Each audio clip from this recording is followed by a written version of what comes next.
That's so weird. Bizarre. What's up, everybody? That's. I don't know if there's something wrong here. Welcome to the after show. Oh no, now it works. I had it saying that it was streaming, but it wasn't. I was like, anyways. I was just talking about how I've done the show in the past, talking to myself for like 5 minutes, and I was doing that for about 10 seconds, and then I go, something's wrong here. So we're back. Welcome to the after show, everybody.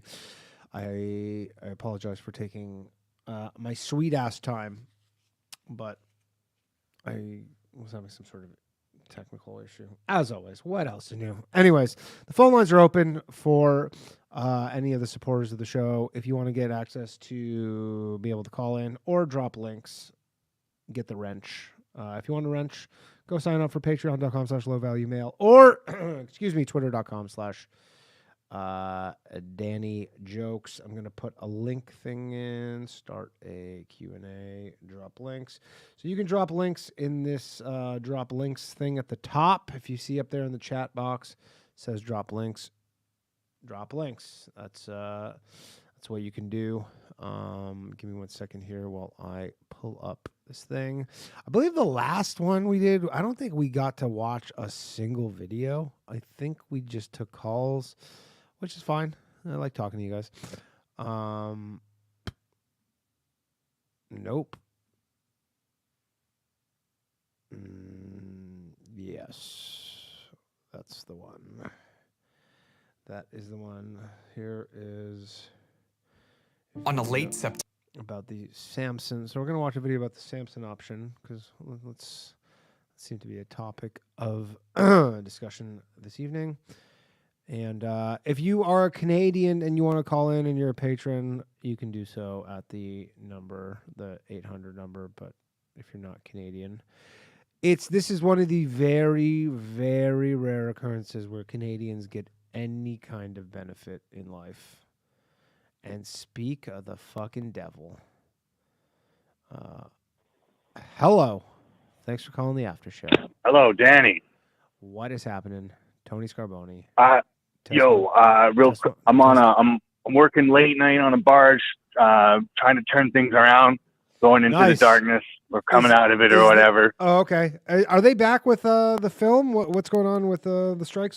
There's a lot of talk, but I guess the Screen Actors Guild still has to write their deal. However, having the writers means that scripts can go in, and so people are talking, things are building up. So I predict stuff in the background, stuff's happening. No one's signed the papers yet, but I predict December, shit's gonna get going again. Things are looking up. It's been a pretty dark year, which is ironic because I'm doing a fucking night shift right now. But yeah, you're on a barge. I'm on a barge. Damn, dude. Doing installing a new poop pipe. Poop pipe, or like it's just this huge pipe in a river. They need to put in a new one, and we got a bunch of cranes, a bunch of pile drivers, commercial divers. It's a big union gig. A lot of boats, a lot of tugboats. Gotcha. It's a good time, but it's the hours are fucked. You got to work with slack tide because it's based off of the tide when it evens out or whatever. So the start times always change. And you're such a man. You're such a manly man, Tony Scarboni. I try, but I based on the previous calls, you guys know who I am. I'm probably a low value man. Let's just put it that way. That's a type of man. That is a type of man. A low value man doing high value things. Yeah, exactly. Well, cool, buddy. Real quick, I wanted to know. I just came from Ryan. Came real late to the show. Saw Ryan Long at the Commodore. Nice. How was it? I actually got. Ryan said it was great. It was good. He had his joke. He had jokes that make you think, which I liked. Yeah. I like that. And he was wild wearing that Spitfire T-shirt. You know, the ladies were loving it. Okay. A few relationship jokes, which I enjoyed. It was a good time. I got there late, but yeah, no, it was a good time, and it makes me wanted to ask, when the fuck is Danny Polishuk coming to the West Coast? When does Danny go on his big tour? Dude, I've been trying, man. It's not so easy, unfortunately. It's, do you prefer the podcast game, or what's no, going on with the tour? Fuck no. I'm trying, man. I want to tour and do stand up, but it's just like the way booking works. Like, unless I was just gonna go book myself one-off gigs. I've been trying to get into the House of Comedy there, but Yeah. it's just it's difficult. I don't know. It's I spend a lot of time dealing with it, but it's just a pain. But I was hanging out with the person who owns the House of Comedy, or like the booker, but I don't know. It's tough, but I'd like to. It's not because I don't go. I don't not tour because I don't want to. I'll tell you that much. Yeah. Fuck. Well, we put it this way. I love the. I mean, so my family lives. I have like family in. You got your brother in Victoria. In Victoria, so I'd like to be out there. Yeah. Well, fucking when you do, man, I'm fucking there. Absolutely. I hope so, Tony Scarboni. Yeah, I'm fucking there. Yeah, it was special seeing Ryan. Like, there's a few common comedians I care about, and you're one of them, and I'd love to see you live. So. Well, there's very few callers to the show that I care about, and you're one of them, Tony Scarboni. Mostly just because I want to get you laid so badly. You know what's funny? I'm getting. I'm not there yet, but I'm getting close. Like I'm. Yeah, you are, you dirty dog. I had a few. Like I had some major L's this year, but I feel like I'm gonna turn it around, and you know, slide past the goalie more than once, if you know what I mean. All right, we got to get you a miss. They'll put a few goalies in net, but I'm still gonna be fucking like Wayne Gretzky or Alexander Ovechkin fucking scoring empty netters, if you know what I mean. All right, you just reminded me to check what happened in Connor Bedard's first game. He got a point. It's the NHL season kicks off tonight.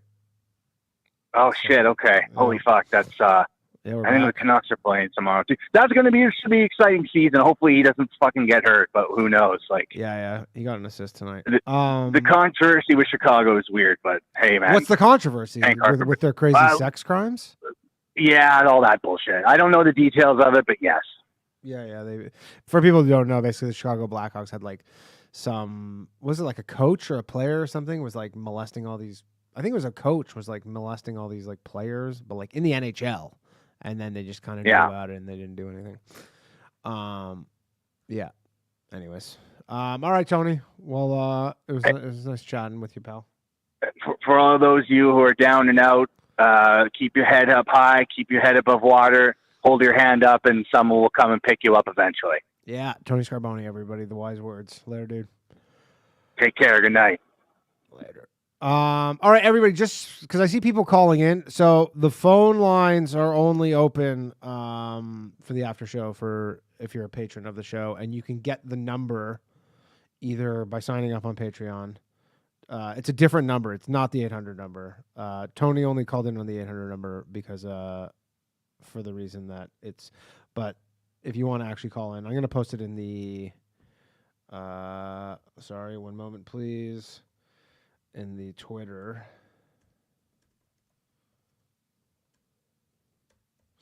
But anyways, if you subscribe on Twitter or Patreon, you can get access to the phone number. Otherwise, you cannot call in. And we got a call.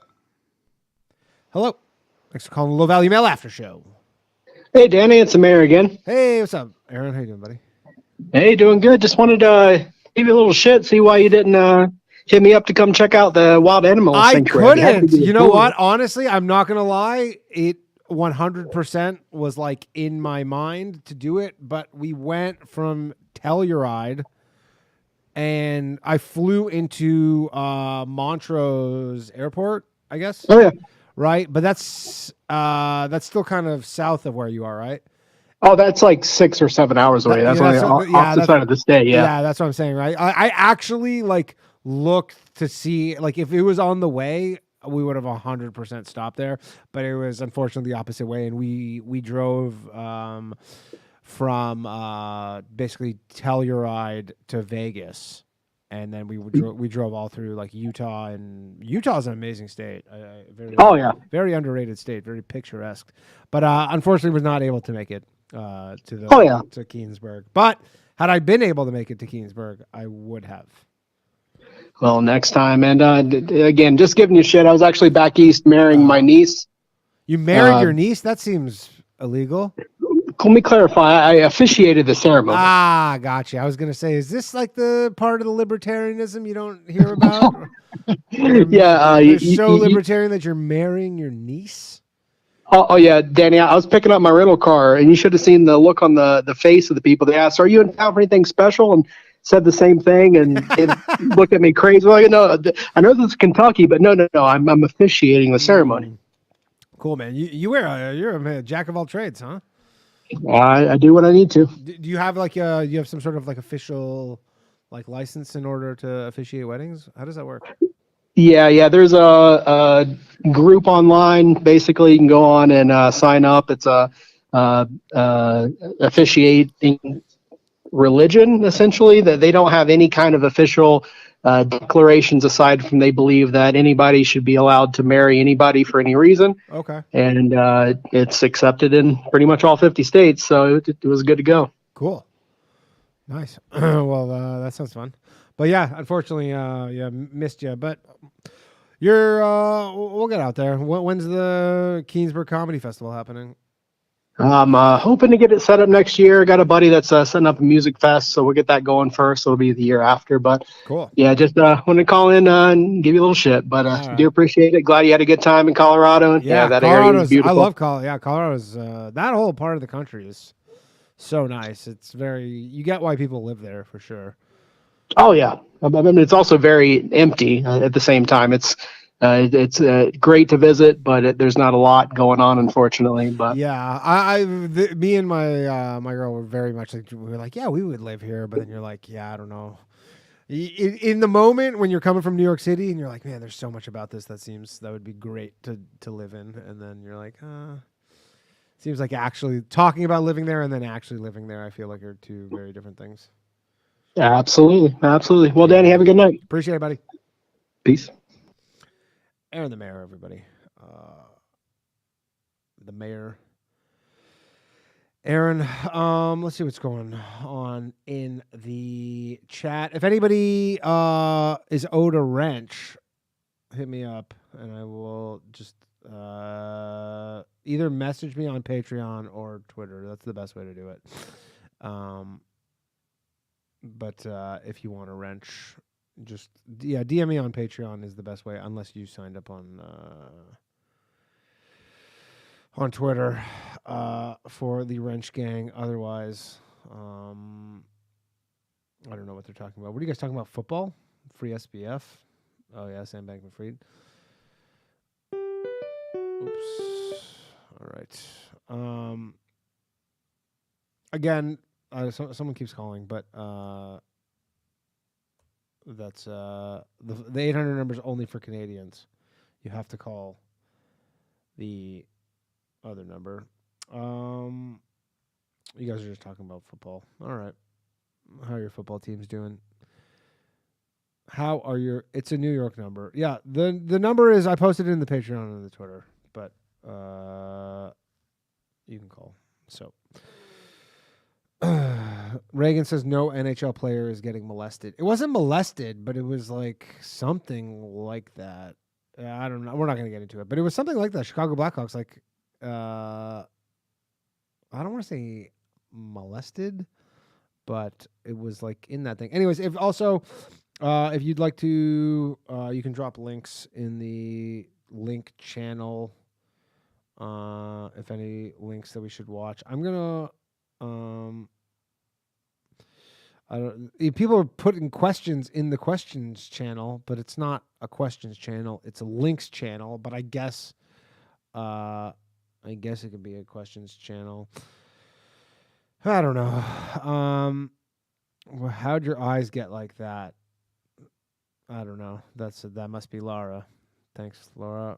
Kloonberg, drop your link. We'll watch your link. And then Reno Kenosis, your wit is brilliant, dude. How long did it take you to hone that craft? Craft? Huh. I don't even know what you mean by that. Okay, let's watch a video of the Samson Option here. September night in 1979, an American satellite picked up 2 super bright flashes in the middle of the Indian Ocean. The next day, President Jimmy Carter called a meeting in the Situation Room. Everyone agreed. This was a secret nuclear test. But who was responsible? The first suspect was South Africa, but they didn't have the technology. So the South Africa has a nuclear program? U.S. looked at one of South Africa's close military allies, a nation technologically advanced enough to stage a massive nuclear test and secretive enough to pull it off in the dead of night.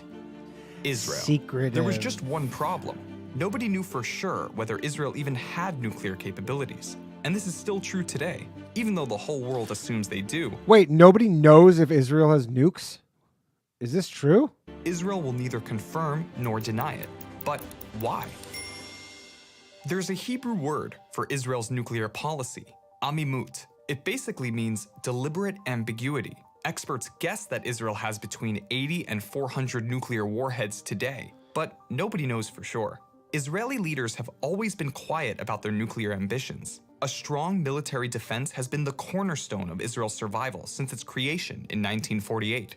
David Ben-Gurion was apparently obsessed with developing nuclear weapons, seeing them as the only way to protect Jews in their homeland. In those early years, France was one of Israel's biggest supporters, and the two countries worked together to develop both of their nuclear abilities. By the 1960s, Israel had constructed 2 nuclear research centers, Dimona and Sorek. It's around this time that Israel is thought to have developed their first nuclear warhead. During a meeting with President John F. Kennedy in 1962, Shimon Peres, Israel's Deputy Minister of Defense, was asked about Israel's nuclear plans. He responded with a line that would come to define the country's nuclear policy. "I can tell you most clearly that we will not introduce nuclear weapons to the region, and certainly we will not be the first." That line. This isn't really the Samson option, I'm thinking here. Oh, yeah, this is just, does Israel have nuclear weapons? No, we want the Samson option. No, I don't want the... Yeah, this is what we want. The Samson option is the name that some military analysts and authors have given to Israel's deterrence strategy of massive retaliation with nuclear weapons as a last. What is this? Where is good videos on this shit? What is this stuff? WikiVid. A WikiVidi documentaries production. Oh, is this like some text-to-speech shit where they just... All right, here's one. History debunked. Hello again. Several people have mentioned the Samson option in comments here. In fact, a few people have simply commented Samson option with no other words attached to it. Samson so option. everybody would understand to what it referred and how important it was. So I thought it might interest viewers if I went into it for a little bit, as the origin of this awful policy is not widely known, perhaps. In the 1950s and early 1960s, when Britain, France, United States and the Soviet Union were This guy's got a big YouTube channel, 200,000 subscribers. the only countries with nuclear weapons, 2 main strategies were considered for their use. One of these was counter-force, in which nuclear weapons would be used to strike each other's military targets, such as airfields, armoured columns, bases and so on.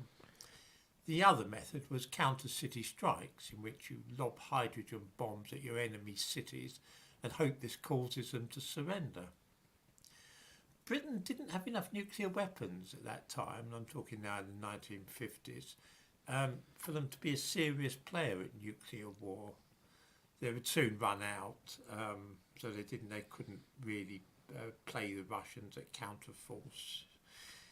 So they came up with a strategy which they thought would deter the Russians from ever attacking their country.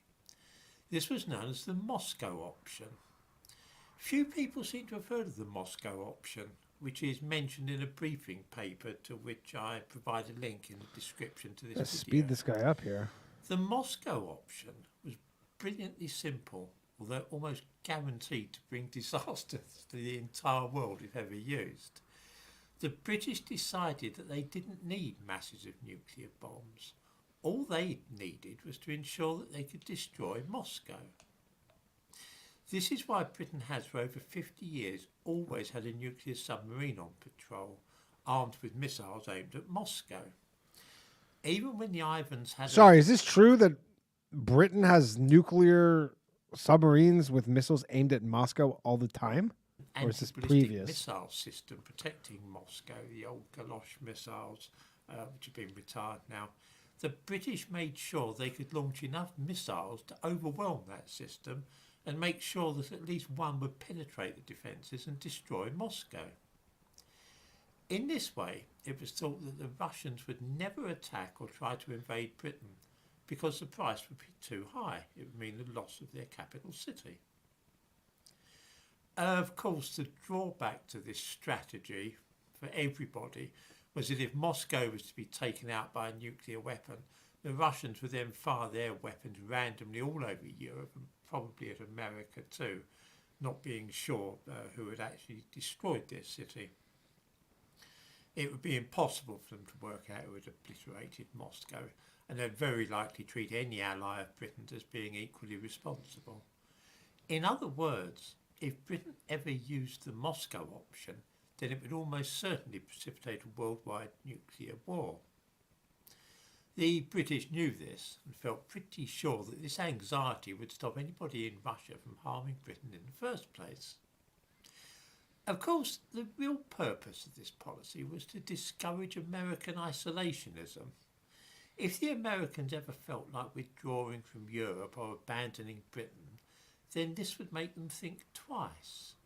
Even if they did pull out It's of like Europe, putting me to sleep. could This is still like drag a... them into a thermonuclear war with Russia all by their own efforts.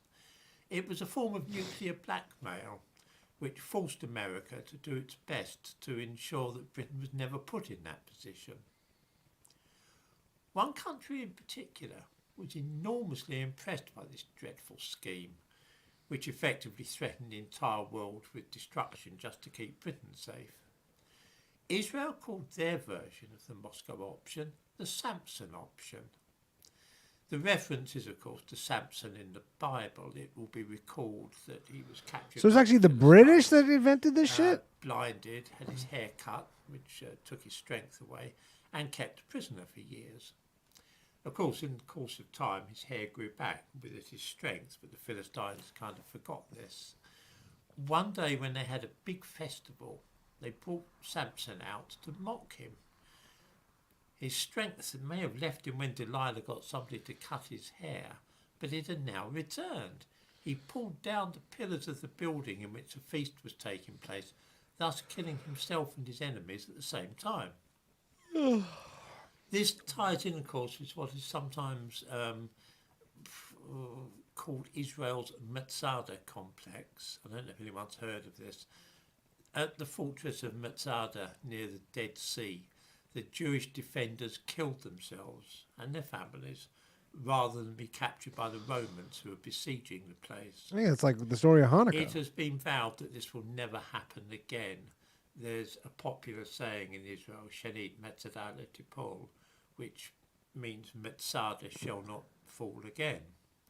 This ties in with the Samson option, because the hint is that if Israel ever felt that they were in the same position of the defenders of Metzada, they would make damn sure to take their enemies with them if they felt compelled to commit suicide a second time. The Israelis, as soon as they had their own nuclear weapons after 1967, worked hard to ensure that they could target Russian cities. Tashkent at first. They had enough power in their planes to make a one-way trip, a suicide mission, to get a nuclear weapon to Tashkent in the 1960s. And they made it known to the Russians that they would definitely do this.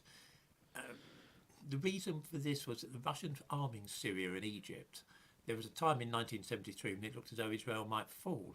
And the Israelis made it very clear to the world that if the Russians encouraged other countries to destroy Israel, then they would pay the price in losing their own cities. Such a move, taking out Moscow or indeed any other Russian city, would almost certainly end in a worldwide nuclear war, just as a British strategy would have had the same effect, that they would put the Moscow option into practice. So it seems real. To see that the Samson option has become something which people tut about while shaking their heads disapprovingly. Yeah. Those wretched, selfish Jews, they think, prepared to destroy the world in such a cavalier fashion. Typical. It's a very strange thing, because I have never, in the whole course of my life, ever heard anybody speak in this way of Britain's Moscow option. Or, no, why would the people ignore the British strategy, but come down so heavily when Israel adopted it? I'm sure there's a word for that kind of thing. Don't say it. The bad things Don't that do other it. people are doing, but only wake up and protest when you see Jews doing it. I wonder if anybody commenting here can remind me of what that elusive word is for which I'm Don't seeking. do it. All right. Well, there you go. Not the only country with the Samson option. We learned something. Legit. We learned something today. What the hell? What? James Woods? August 2001, actor James Woods was on a flight from Boston to Los Angeles when he observed some Middle Eastern passengers acting strangely. He told authorities what he saw, and the FBI has apparently corroborated that it may have been a dry run for the 9/11 hijackers. I was on a flight, without going into the details of what made me suspicious of these four men, although it would have been blatantly obvious to the most casual observer. I took it upon myself to go to the flight attendant and ask to speak to the pilot of the plane. The first officer came out. I reported to him that I felt that the four men, and I said, can you look over my shoulder and see who I'm talking about? And he said, yeah. I said, I think they're going to hijack this plane. I mean, everything they're doing, and I explained to him these details, which I've been asked to keep private until whatever jurisdiction, whatever trials may take place. Their behavior was such that I felt they were going to hijack the plane. I also said I'm very much aware of how serious it is to say on an American aircraft in flight the word hijack. So I'm saying this because I really have reason to believe it's true. As I found out later that not only did he make a report, but the flight attendant also made a report of my suspicions to the FAA. When I got home that night, it had been a very turbulent flight. I had said to this woman I'm dating and my girlfriend and my best friend, they said, how was the flight? And I said, well, aside from the terrorists and the turbulence, it was fine, which was now in retrospect not such a very funny joke, but it was August 1st and nobody was thinking along those lines. And when 9/11 happened, we were all stunned, and we all happened to be at my house that evening, and my friend Scott said to me, remember that flight you took in August? I said, yeah, I've been thinking about it all day. He said, well, maybe you should call the FBI. And I said, I'm sure they're being inundated, but I thought it over and I called the local office, and within 2 minutes got a hold of a very intelligent young man, a special agent there, who took the report. And I said, I hope I'm not wasting your time. He said, well, we have so many reports coming in. And he said, and by the way, even if this leads to something, we don't like to backwash information to people because in case they have to go to a trial and be witnesses or whatever. So you won't hear from us. I said, well, great. And he said, but we appreciate your calling. 6:45 the next morning, I get a phone call that actually wakes me up. And he said, we want to talk to you about the flight that you took in August. I said, oh, did the manifest match of any of the flights yesterday and my flight? He said, well, we can't tell you that. I said, well, look, I'll get ready and I'll come down to the federal building. He said, we're outside your house. We'll just wait for you. Wow, 7:15. So this was 7 in the morning. I said, and this is the only funny part of any of this, I said, how did you know where I lived? And there was a pause. He said, we're the FBI. We're the FBI, thank you.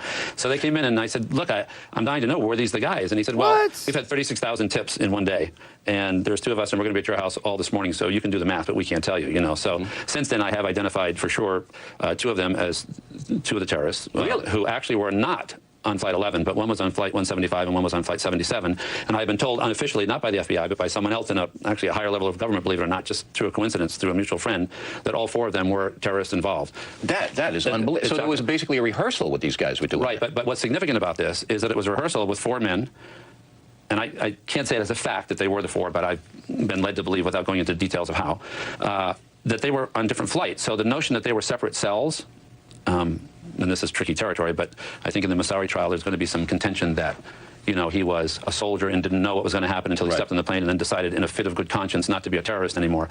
In fact, the fact that these two people were identified by myself and other people and were on the Boston-LA flight and ended up dying on two other flights of the four flights on September 11th shows that they were. An amazing story. There was and this is the first time I've ever heard this. This is the first time you're telling the story. Yes. So it was just you and these four guys in first class, nobody else? No, there was a couple other guys. Yes, were they nervous too, or was it just you keeping these guys out? Crazy. As I explained to the FBI, they said, what was your first instinct? And aside from certain things like four guys getting on a transcontinental flight without any hand luggage, it's funny, I notice behavior because I guess I'm an actor, and it's kind of what I do. You always watch people, right? I just kind of observe people. It's something I've always been fascinated by. Sort of like that scene in Annie Hall where Woody Allen and Diane Keaton sit and watch people and sort of talk about who they might be. And there were four guys. When the flight attendant, who was a woman, came up to them, they literally ignored her like she didn't exist, which is sort of a kind of Taliban, kind of a Taliban, idea of womanhood as a, not even a human being. I mean, it seems their disrespect for women is so extraordinary.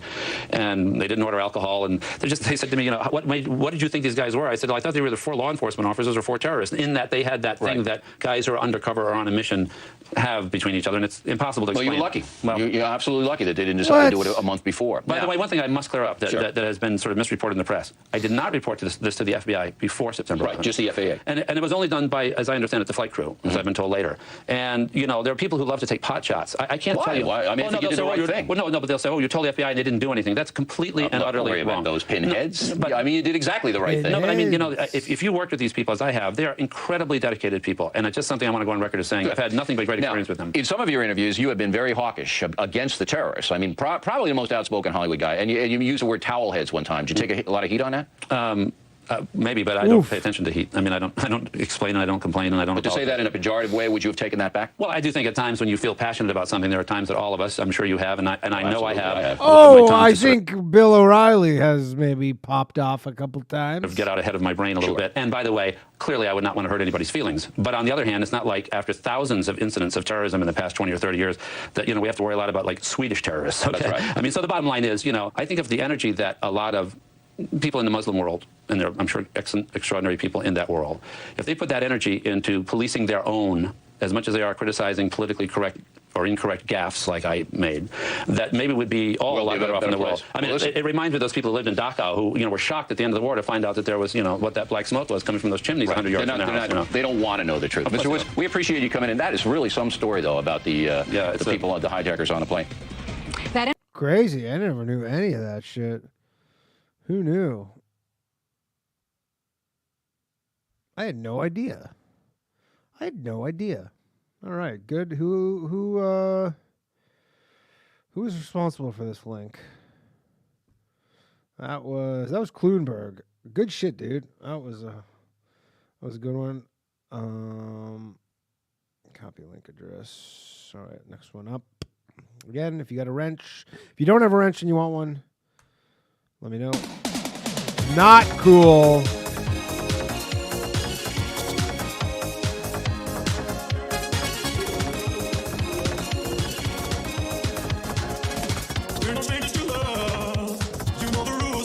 Whoever interviews in August 2000. Whoever posted that's now officially on probation.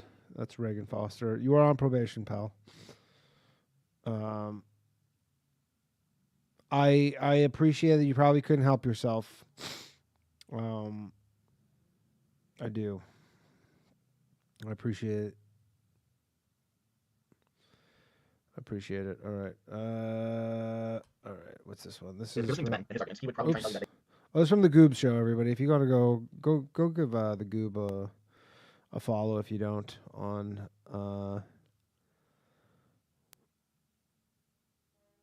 YouTube. That's his channel. Go toss him a subscribe. He's a good man. They buffed out this. If you're listening to Ben and his arguments, he would probably try and tell you that they buffed out this strip to get rid of the ridges, and then they carved these hieroglyphics on it, because he also insists that all of these ancient, very impressive pieces of granite never had any writing carved into them. So this couldn't be contemporary with the production of the statue, because it wouldn't have writing, according to Ben. But again, if you look at this very closely, this is on a high part of a ridge coming to the edge here, and same on the other side. So they couldn't have buffed out the ridges there, because this would be lower. But it's not. It's just as high as the highest part of these ridges. Let's look at another part of this statue. If you look here, again, you see clearly hand-chiseled lines. Could this have been added later? I suppose it could. I just don't know why anyone ever would. But if you look right above it, you see this. Again, clearly hand-chiseled lines alongside of these perfectly polished grooves. And again, you see, if you look very closely, the edge of this is on the high part of the groove. So it's not added later. It's not, no one came in and smoothed out the grooves here and then carved this hand-carved portion. Okay, this is contemporary with the statue. All of this was made at one time. This writing was made with this statue. All right, that was the Goob. I don't know what the Goob's saying there, though. Yeah, I don't know what the basically did Ramses II create this? I don't know. Did he? I don't know. All right. Well, this is what else do we got video wise? What do we got with the links here? I can't believe that James Woods shit, man. That's fucking wild. It's not inherited from Atlantis, is what the Goob says. Made with copper tools. Ramses made the statues. Oh, Ramses made that statue. Ramses, like, who's Ramses? Like the pharaoh? Fun fact to rickroll someone, you have to rickroll yourself first. That's what Gunho said. I don't know. Goob, you want to call in and tell us what the hell you're talking about? I don't know if it's too late.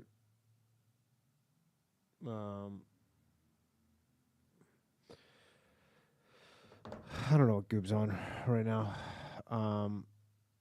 But also Ramses the Great. Yeah, Goob, just call in. You can call in. You can promote your show. Tell us what's going on here. Give Goob the. Sorry for everybody who's humming Rick Astley in their heads. All right, here we go. What's up, buddy? What's up, Danny? It's the Goob, everybody. How's it going? Yeah, I was just trying to plug my show a little, honestly. Yes, well, but let's plug it some more because there's no more links left. So. Yeah, and I am only doing the show because you gave me the opportunity on your show. That was a lot of fun. That's what That's great, man. I wish you all the best with all that. And it's cool. So what is what's your yes thing with Ramses? So in the alternate history community, Ramses is regarded as like one of the greatest thieves of all times historically because he's got a lot of really fantastic granite statues made of him during he was what, the emperor of Egypt or king? Or yeah, the pharaoh. Pharaoh, right. 19th dynasty, so 3,200 years ago, right on the cusp of the Bronze Age, still in the Copper Age. Okay. And so just so much fantastic granite work is accredited to Ramses. People insist that it wouldn't have been possible for him to do it. So they say he found all of these statues and just wrote his name on it. But the hieroglyph, which I didn't, it's not part of that short clip, but that writing on the front of that skirt has Ramses' name in it. And I was making the argument that it wouldn't have been possible for him to add his name later. That writing was all done at the same time as the rest of that statue. It was all made. And when you say like him, like he's not like literally him. It's just like his, like when you refer right, to his workers, right? But yeah, he hired someone to write his name on it. But he hired someone to create the whole statue, is my argument, not just write his name on it. He was able to work granite. Why? So is there some I guess dispute about when granite was even like able to be manipulated like that way? That's the thing, is that it's come and gone repeatedly throughout history, and some of the most impressive granite work we see is like 5,500 years ago in Sumeria, 4,500 years ago in Egypt, and then 3,200 years ago in Egypt, and then like 1,500 years ago in India. What's the oldest example of like from probably Sumeria?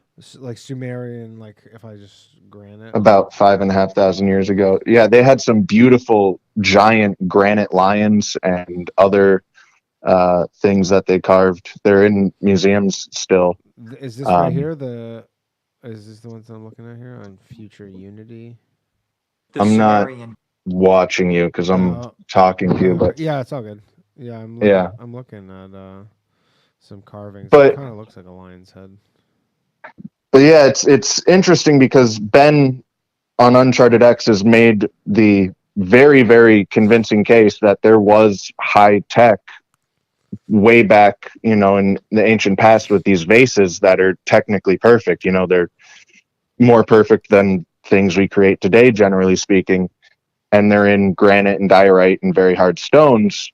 Clearly not a Copper Age civilization. And so that's why there's this argument for all of these statues are actually like 12,000 years old, inherited from this Atlantean civilization. But, they clearly were able to work copper, in my opinion. And it is a very confusing time trying what's to... What's the definition of high tech in this context?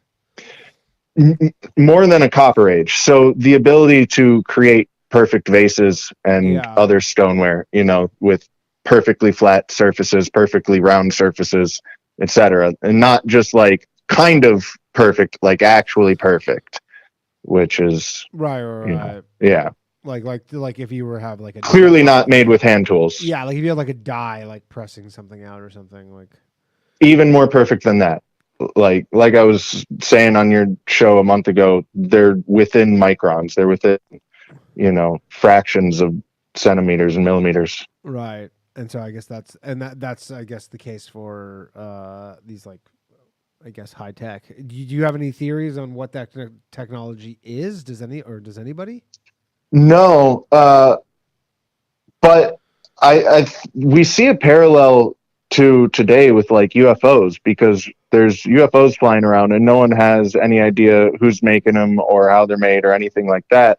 And so to see this great discrepancy in technology, supposedly 4,500, 5,500 years ago, I don't necessarily agree that it has to be from a separate time. I think maybe, you know, there was this high tech civilization right alongside, you know, at the exact same time, occupying the same spaces as this Copper Age civilization, kind of like what we have with UFOs today.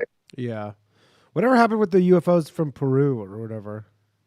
Do we ever find The Mexican aliens? Not the UFOs, yeah, the aliens, yeah. I think those were fake. They the bones, the X-rays didn't seem very promising. It seemed like the bones. It's so weird because weren't, like I remember like some actual like quote unquote, I don't know, scientists came out and they're like, yeah, it's definitely real. Like, and then I don't know, some people are like, it's fake, and then it just went away. It was a very strange story. Yeah, that was wild. All right, well, interesting, Goob. That's yeah. How's your channel going? Hopefully, you got some subs from this. You know, last episode, a good portion of it would have qualified for crossing streams, but I'm having a good time. Dude, honestly, it's all it's about. Like, it's not about, like, I wouldn't worry about that for now. Because, I mean, I'm sure you're figuring out, you're doing all the producing of it and all that shit, too. So you got to, you know, figure all that nonsense out as well. Yeah, it's going a little smoother than I expected it to. Nice. Yeah. Well, but you're always able to call in and drop some shit on us here. So. Cool. I appreciate it, Danny. All right, thanks, buddy. Goob, everybody. Go check out his YouTube channel. All right, we got some more clips here. This is can't stop yawning. This is a Alex Jones. My son George Bush. But we sure as hell don't. Live, ladies and gentlemen, from the belly of the beast. Crashing through the lies and disinformation. No compromise. One day closer to victory. It's Joe Rogan, baby. Oh, shit, I broke the mask. Yeah. Central Texas. Capital wars. Spires of the Dark Lord. Their vision to make us fall. It's the belly of the beast. Heart of the empire, Bush Imperium, thrall, endless darkness. It's the belly of the beast. Truth with no compromise. Live from Austin, Texas. Strap yourselves in. It's the belly of the beast. Belly of the beast. I've never seen that.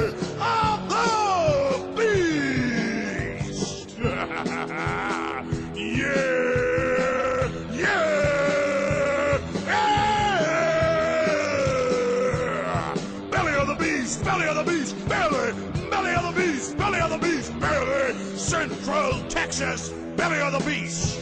Who dares to really travel crappy in the song. darkest Mordor? Joe Rogan enters the Central Texas heart of the Dark Empire. This is the belly of the beast. Belly of the beast, belly of the beast, belly of the beast, belly of the beast, belly of the beast, belly of the beast, belly of the beast. Yeah. Yeah.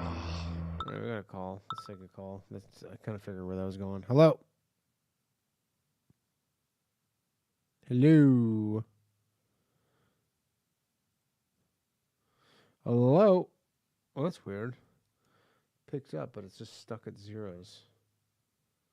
All right, try calling back. Sorry about that. I'm not sure why that was like that. Oh. Let's pick it up here. Hello? Danny, it's Format. How are you doing? Hey, what's up, man? Chilling. How was Skankfest? Was that awesome or what? Skankfest was great. Yeah, it was very it's very tiring. I think I probably got COVID there. I was like stuffed up for the whole thing. I can only imagine. Tons of people got COVID. I like it's one of those things where I didn't feel very sick. When I was there, I felt fine, and then like I was like stuffed up, and then I just think back in hindsight, and I'm like, that's probably what that was. Well, sure wasn't gonna take a COVID test, but I specifically wanted to ask, what date is Corbett coming on? Because I'm next Tuesday. Huge fan. I've been following. Tuesday? He's next week. The next episode of Low Value Mail is James Corbett. The only shitty thing is that I guess I don't know. He doesn't really get a lot of interviews or what. I don't know, but he's just like, I'll only do an hour. So yeah, he's very top of the mountain, secluded. Yeah, he lives in Japan, right? That too, yeah. But also, I think maybe the idea of having to engage with a whole bunch of random ass questions might be spooking him a little bit. Especially with all the retards that watch this show. But yeah. But yeah, no, I want to make sure that I'm able to catch that live. Yeah, it'll be next week. He's gonna do the first hour, and then I'll probably just do open lines for the second hour. Right. Because I guess I could bring on another guest, but it seems like kind of a pain for me to coordinate that. But we'll see. Maybe I can convince him to stick around. Because like that's the thing is I'm not sure what to do because I want to ask him some questions and stuff, but then that just cuts into the time that people can talk to him. So right. Yeah, maybe if you do get a chance. Zach says the audience reflects the show. Fair enough. Yeah, if you can convince them to do a bit of a longer time, maybe just do the first half, like the first hour of just questions about this and that, because that motherfucker is a library. I know. Well, probably we'll talk. I imagine. Yeah. Like I imagine here. I've been reading his newsletter a bit, so I don't know. I haven't decided what I'm going to talk to him about, but the way he seemed it seems like it's going to be an hour. Like that's how I feel. So like I'm gonna probably just talk to him for, 10 minutes, maybe 15 minutes, and then I'll do open phone. Like I'll open the phone lines for 45 minutes, and then. Yeah. All right. Yeah, I might help you out with some Corbett related info. I've been following his shit since 2010. He's the GOAT. So yeah. No, I like that. Yeah, that's like he. I might talk to him maybe about Oklahoma City. I don't know. That's how I found out about him. Was I posted that thing about the Oklahoma City? He made this video about the Oklahoma City bombing and how it was so. There's all these things about it, and then all these people were like, "That's James Corbett." Anyways, and it's so funny. Like some of these people, I just emailed him on his website, and he's like, "Yeah." Well, he's like, "Oh, come on for an hour." Yeah, I just say whatever you have the most interest in as far as getting the most fucking expert knowledge on as far as conspiracies go. Ask him that shit because I don't know. It's such a short period of time. I'm honestly gonna just it's gonna be mostly just the callers if people want to talk to them, and I'll try and keep them fairly quick and moving along. But I want people to be able to talk to him. So for sure. I'll probably talk to him for a little bit and then open the phone lines. Sick. Okay, well I'll catch you on Tuesday and have a great rest of the show. All right, later. Peace. Format, everybody, my Canadian brethren. We're gonna wrap this up very shortly. Let's see what links we got. I'm fucking exhausted. I was up till 4 a.m. last night, fucking editing stupid videos. Such is my life. A dirty sock. What did you post here? Copy link address. Let's see. Let's try and bang out the rest of these links. Are you sure you want to leave YouTube? Yeah, I want to leave YouTube. Oh, yeah, I saw this. This is just literally protesting. Congratulations. And the fact that you can't condemn women and children. And this guy seems like a fucking crazy person. The best part about this video is, so this guy's Aaron. Actually, I saw Aaron Lamb, who called in earlier, tweeted about this because I guess this guy's not elected. He's like an unelected guy. Elderly people being murdered and I think it's despicable what they're protesting for and what you're protesting for. And the fact that you can't condemn women and children and elderly people being murdered in the streets. What about it? Do you condemn it? I already said. Why can't you say yes? Because I already gave you my answer. You didn't give an answer, and I think anybody who would watch this would understand what your actual position is. 3 people that are going to watch your bullshit video, Russell. Oh, that's the best part. The 3 people who are going to watch your bullshit video. Literally millions of views. Oopsie doodle there. I mean, this guy will probably have 0 repercussions. Tim Hernandez, abolitionist, he, him, It's always the pronoun, people. It's always, here's his official statement that he had to put out, I guess. I'm against oppression, human suffering. I'm against attacking innocent people. Blah, blah, blah, blah, blah, blah, blah, blah, blah, blah. But generally, we saw who he was the first time around. All right, let's see what other links we got here. Okay, 2 more links. And then we're going to take this bad boy home. 110 stories high. They are no longer there. Just moments ago, I spoke to the chief of safety for the New York City Fire Department, who was obviously one of the first people here on the scene after those 2 planes were crashed into the side, we assume, of the World Trade Center towers, which used to be behind me over there. Chief Albert Turry told me that he was here just literally. I actually was speaking with someone who works at this place, AE 911 Truth, to come on, and they said they would come on the show, but then I had Ryan Dawson, and I was like, do I do the architects and engineers for 911 Truth. Someone who works there was going to come on the show, and then I was like, I never got back to them because Ryan Dawson came on. 10 or 15 minutes after the events. I'm like, how many episodes do we have on 9/11? That took place this morning. That is the first crash. He said that at one point he had roughly 10 alarms. That would equate to roughly 200 to 225 New York City firefighters who were in the building. This was after the crash, trying to rescue civilians who were in there. Now, earlier this morning on the Today Show, we spoke to the director of the World Trade Center. He said that at that hour of the morning, you could have upwards of 10,000 people in each of those towers. That would be 20,000 people total in each tower.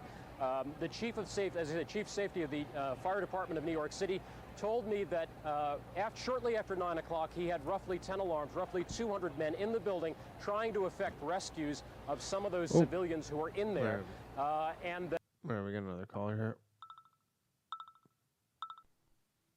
Hello, Joe. How you doing? Hey, Danny. How are you? Joe the lawyer. Yes. Well, just how are things? Depressed. I mean, it's just everything that's going on. Yeah. I still have family there. Do you have a lot of family in Israel? I have some kind of distant cousins and. I have cousins there, but I have a lot of family. My wife's sister lives there, but I also have her brothers there now. A couple of my uncles are there now. My dad was they're there as in they live there, or they were like. Just... No. They're visiting. Oh, okay. And have they left or? They're trying. Is it really difficult to get out? Yeah, with the exception of El Al, no other airlines are flying. Gotcha. So, is it just you're just in a queue essentially, just waiting for your turn to leave? Basically, and then in my neighborhood, I have a lot of people who are flying to Israel to fight. Who are they're Israeli or no? No, but they, signed up and they're in the reserves. So. Oh, okay. Can you sign up and be in the reserves from? I had one of my good friends when I was a kid. He was technically born in Israel, but he grew up in Canada. He moved when he was 1 or something, and when he turned 18 or 19, he went and joined the Israeli army. But can you? You could just be. Well, he doesn't have a choice. If he was born there. If he would ever travel back to Israel, he would be drafted immediately. Right. Yeah, but I don't think he did. His sister he had a twin sister and she never served. Like she just was. Women don't have to. Women just really? They just need to do community service. They have to spend just as long as a man does in the army, but instead of being in the army, they have a choice. They can either be in the army or do community service. Oh, okay. I always, for some reason, thought all the women were. That, you know what I was really wondering about, and maybe you know this a little better than me, is when, like, all the videos. I always thought like everybody there is just like armed to the teeth. Like, it's not exactly true. I mean, you might be able to get a pistol license. It's not that easy, but anything beyond that, very difficult to get. They have very strict gun laws. The thing is that there recent? are so many. Because I remember No, it's been like that for a long time. Yeah, but there's so many soldiers there, and they all have their weapons on them. But like when I was like when I was like a teenager, I went to Israel, and I remember just you walk around, you just see like a normal looking guy, and he's just got like a fucking AK-47, like just walking around. Like, well, it depends where you are. Not if you're anywhere like in the cities. Yeah. I guess, yeah, I don't know. I just remember being like, man, people. I always assumed that like it was almost one of those things, like it was like a Second Amendment person's like wet dream where everybody just has guns, but I guess not. No. It's. I mean, you can probably get a handgun if you want, and everyone there knows how to use a gun. But in terms of getting an AK-47, that's not that easy unless you're in the army, which basically everyone is. Everybody, right? Yeah. But yeah, for some reason I thought it was like very just. A lot of people had guns there, but I guess not. I guess it just depends where it is. Yeah. Do you have any thoughts on the matter? I mean, my thoughts are pretty obvious. I mean, yeah, pretty personal. But I guess like how did they get caught so flat-footed when they're supposedly basically. From what I heard is that they did hear rumblings that something was going. Yeah, to there happen. was actually. Didn't that just actually get it today, where they admitted that they actually had heard like their. Right, but here's the thing: they thought that it was going to be on Yom Kippur, 50th anniversary of the Yom Kippur War. Yeah. And then when nothing happened, they just said, "Oh, well, I guess we were wrong. I guess it's not happening." Right. And they let their guards down, just as Yeah, because I mean, with like anything, there's just like conspiracy theories come about and blah blah blah. And... No, I don't know. A lot of these things, it just seems like mistakes, incompetence, whatever it is. I will say though that people calling like people Mossad agents is not going to quite have the sting it used to after this botch. Yeah, that's true. I mean, I think that in the end, what's going to happen is they're going to go in. I don't think any of the hostages are coming back. They're going to kill a lot of people, rightfully so. There are some good people, who are going to suffer, but it's their own elected government. I get that they haven't had an election. The thing is, they chose a known terrorist organization in the first place. And I get that, why should they, the argument of, there are some innocent people. I get it, and that sucks. But you know what? I'm sure there were innocent Germans. But during World War II, like you don't say, "Oh no, what about the Germans? The Nazis are the enemies, not the Germans." Like, I get the Palestinians. Not the thing is, Hamas is their government. Hamas. So at this point, you can't. I mean, what are you going to do? Like that's what I said to Clint earlier. I'm like, what do you do? Force an election? Like, and then who forces it? Well, basically, what I think the only option here is to completely dismantle their entire system.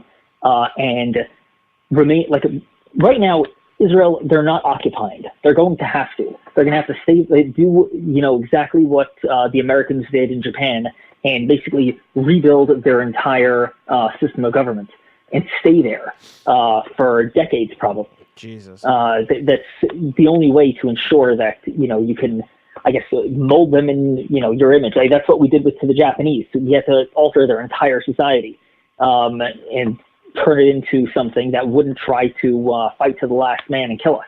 Yeah. I didn't realize the Americans actually did that. I didn't know that the Americans had such a hand in the Japanese government. Not anymore, not really, but we still have bases there. We never left. Yeah, people in the chat says, because obviously that was a big one where they're like, where would you want them to go? But I guess they stay there, and then that's what you would propose essentially, is that they just have to new government. Yeah, I don't know.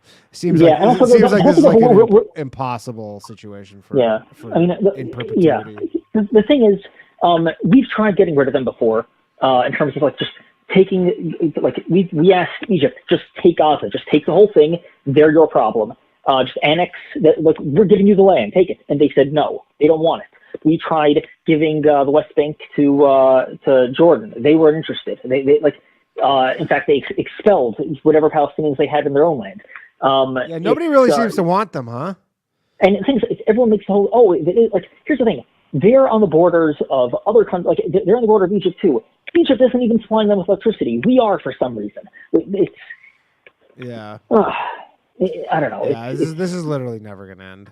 This is... and the whole thing is, like, people are saying, oh, they should, go back to Europe. And whatever. Like, the thing is, like, I'm talking about the Israelis. Yeah. First of all, aside from the fact that a majority of Israelis are not Ashkenazi Jews, they're Middle Eastern Jews. Right. People seem to, mistake that that's not the case.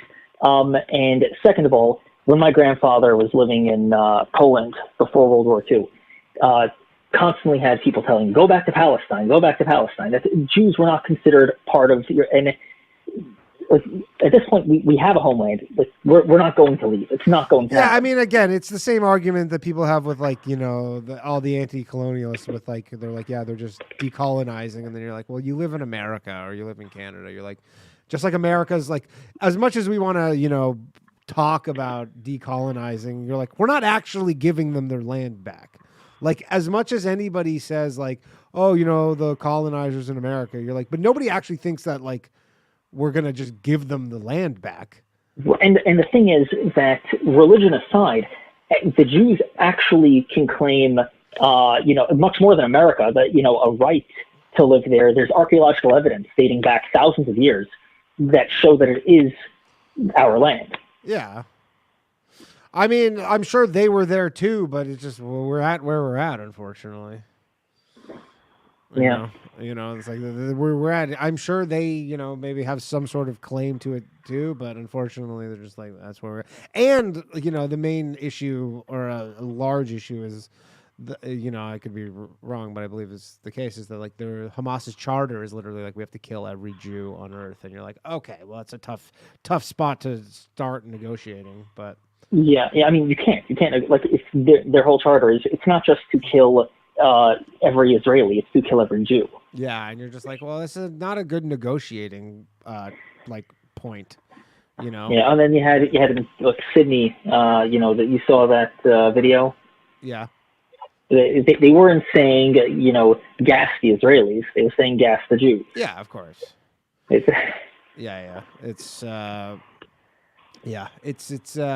it probably is. Part of me was thinking, like, oh, maybe this will be like some quick little thing, like when it first started. I go, maybe it'll be like a little, like, few day, like, flare up, I guess.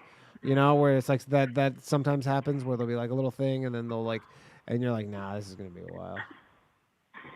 Yeah.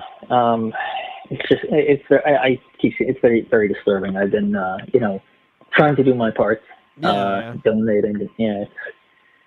Listen, like you said, it's unfortunate. Obviously, innocent people are going to suffer. But I mean, they already have. But here, if one side has to lose more, I'd rather it not be like. Yeah. Like you said, I literally tweeted that. That's what that's what I'm. So, you're like, someone has to lose worse. Well, Yeah, and also the one thing that's really like, that they're attacking civilians and destroying mosques. The thing is, they have their headquarters, like they have their operation centers in mosques. They have their weapons in hospitals. Like, that's where they're putting them all on purpose, knowing that will be reluctant. Like, that's like been their game plan forever, as they've always done that. Like, that's and I mean, honestly, shrewd move. Like, legitimately, like, that is a pretty shrewd move to do that, right? To, like, put your, like, store all your weapons in a hospital, because then you're just like, I don't know. If they come after the hospital, then it just seems like they're just bombed a fucking hospital. Well, we'll usually warn them before we attack. Yeah, but they just help. They just say, you leave and you're dead. Don't leave. So everyone stays there anyway. Then you have a bunch of dead civilians. They say, look, see what they did? Yeah. It's like, what are we supposed to do? Let you have weapons and kill us? It's truly unwinnable situation. Like, because also, it's like, it's been said a million times, but like, all these kids, you go like orphan them, and then they're just the next they're just the next crew of terrorists. 100%. Like, yeah, you give them 10 years, kids, but at the 15 same years, time, you know that they're going to turn to the terror. Like, have you seen the programs that they have on Palestinian television? They have no, like Mickey Mouse. my satellite doesn't get those channels. Okay, no, they have clips on online, but it's literally like Mickey Mouse teaching kids to kill like how to stab or shoot a Jew. Like it's very like it's literally what they're teaching like little children. Yeah. So like, how do you expect them to grow up? Get them started, They gotta get them started young, I guess. Yeah, I don't know. It's just gonna drag on, I think, and then I don't know. I feel like too it's a little too early to make prognostications though, because this is like, this is when the emotions are generally the highest, and like I want to say, right. Well, here's the thing: if it doesn't drag on, I think we should hope it drags on, because if it does drag on, then at least there will probably be less civilian deaths. If it doesn't drag on, that means that they're just bombing them to hell. But then so the only way to do it more humanely, I guess, would be to drag it on. I still don't get, because there's a lot of people who are trying to figure out the motivations behind it, and I'm like, obviously there is one element where they're probably just like, what do they have to lose? Well, the motivation, according to them, is because Jews were praying I saw on the that. Temple Mount, Yeah. which, it's the Temple Mount. But yeah, it was like it's not like we weren't throwing rocks. We weren't even praying loudly like they do with their loudspeakers and whatever. Yeah. Jews were praying quietly on Temple Mount, and on Sukkot or whatever, and they were saying like that was one of the things that I saw posted as well. People were like, see, they did it on Thursday and then they attacked on Friday, and you're like, it's pretty coordinated. I don't think they just an infraction happened on Thursday and then just it started happening a few months ago. When there was a shakeup in the government, then like, okay, we're letting Jews pray on Temple Mount, and they threw a fit, and I don't know. They should just they should literally turn it into just like all that stuff into like a tourist attraction, and then just move everybody out of there. Well, honestly, what I think literally goes, everybody's got to go. Nobody gets to stay here. When we recaptured the Temple Mount, 50 years ago, we should never have given it to them for control. Should just destroy the mosque. People would yell at us, but people yell at us all the time anyway. They claim that, like, I hate the stupid genocide claim. Oh, like, when we are committing genocide, we are terrible at it, because their numbers have tripled. Like, their what? Their population? Yeah. In Gaza? Since the establishment of the State of Israel, the Palestinian population has tripled. And what about the Israeli Jewish population? That's grown significantly more, but remember, a majority of that were people moving in, not right. natural birth. Like, everyone from Russia came, everyone from all these Middle Eastern countries. Like, so you can't compare the two. Yeah, that's true. There's no real immigration to Gaza, unless you're fucking insane. All right, cool. All right. Yeah, well, wait. I wanted to talk about something a little lighter, though, if you don't mind. So actually, picking up on what the group was talking about. Yeah. So there's the idea of there being different technological things going on at the same time. We do have in our head, like, oh, it's the specific era, this is the technology they had, as opposed to the fact that, like, right now there are people living in the jungles of South America that are living like hunter-gatherers, and then you have us with our airplanes. Like, but people would just look at they'd be looking at just South America, like they would just say, oh, this is look how, like some Amazon tribe or whatever. Exactly. Yeah. And there's actually I forgot the name of it. Let me see. The Antikythera mechanism. It's like this Greek like computer Yeah, I think we watched the thing on it. They found it like it was like the very first computer or something. Yeah, but here's the thing: it had gears and everything, and this was made like 200 BC. So, and nothing comparable to it would be made for like over 1,500 years. So, if that's the case, I don't think that, there's a super complicated device and that was the only one of its kind. No, that's the only one that survived, the only one that we found, and only because it was buried underneath. So who knows what sort of technology they had back then. I mean, I think it was Exertus who said it, but that was the thing that like stuck with me. Where if there was some sort of like solar flare that wiped out electricity, like it would only and like civilization just crashed to a halt. Like it would only take like 100 years before you just have a full reset and you've forgotten everything, like lost and just forgotten. Yeah. I mean, like there are stories about Solomon who had a throne that had animals on it that moved, golden animals, like. Yeah, animatronics, and with the if you look at the technology that the Greeks apparently had, at 200 BC, they had the capability of pulling that off. So, it's just weird to think about. Yeah. Like, and who knows how much they had and how much we lost. Yeah. I mean, I imagine we've made it all back, but yeah, it just probably could have been lost for 1,000 years. Yeah, and if we hadn't lost it, who knows? How much farther along we'd be now. Yeah. Or we'd all have meet each other like decades ago. So right. Yeah, that's true. We could have just accelerated all of this shit. All right, Joe. I gotta get going, but okay, take care. All right. Bye. Joe the lawyer, everybody. All right, the show's over. I don't know who keeps calling in, but that is it. That has been the after show. Thank you all for joining me. Fun show tonight. Fun after show as well. I don't know why someone keeps calling, but I ain't picking it up. Were you guys all fired up about his about the Israel stuff? Was I getting to you?